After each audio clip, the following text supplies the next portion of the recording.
দীর্ঘ ১ বছরেরও বেশি সময় ধরে ভারতে অবস্থান করছেন বাংলাদেশের সাবেক প্রধানমন্ত্রী শেখ হাসিনা।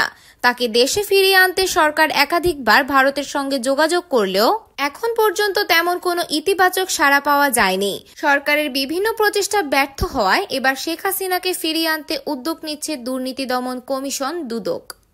মঙ্গলবার রাজধানীতে এক কর্মশালায় দুদক চেয়ারম্যান আব্দুল মোমেন সাংবাদিকদের জানান, পলাতক দুর্নীতিবাজদের দেশে ফেরাতে কমিশন আন্তর্জাতিক আইন প্রয়োগকারী সংস্থা ইন্টারপোলের সহায়তা নিচ্ছে। এর অংশ হিসেবে রেড নোটিশ জারির প্রক্রিয়া শুরু হয়েছে।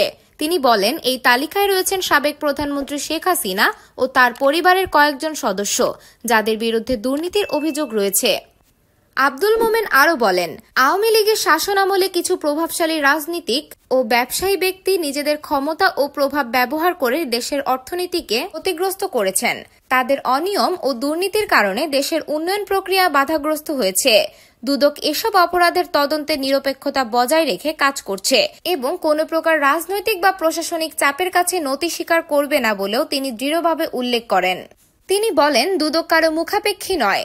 আমরা আইনের শাসন ও জবাবদিহিতা প্রতিষ্ঠায় কাজ করছি। যেই অপরাধ করুক না কেন তাকে বিচারের মুখোমুখি করা হবে। এছাড়াও দুদক চেয়ারম্যান রাজনৈতিক দলগুলোর প্রতি আহ্বান জানান যেন তারা মনোনয়নের ক্ষেত্রে সততা ও যোগ্যতাকে প্রাধান্য দেয় এবং দুর্নীতির সঙ্গে সম্পৃক্ত কেউ যেন প্রার্থী হতে না পারে। তার মতে, রাজনীতিতে সৎ ও দেশপ্রেমিক নেতৃত্ব প্রতিষ্ঠা হলেই দুর্নীতিমুক্ত বাংলাদেশ গঠন সম্ভব হবে।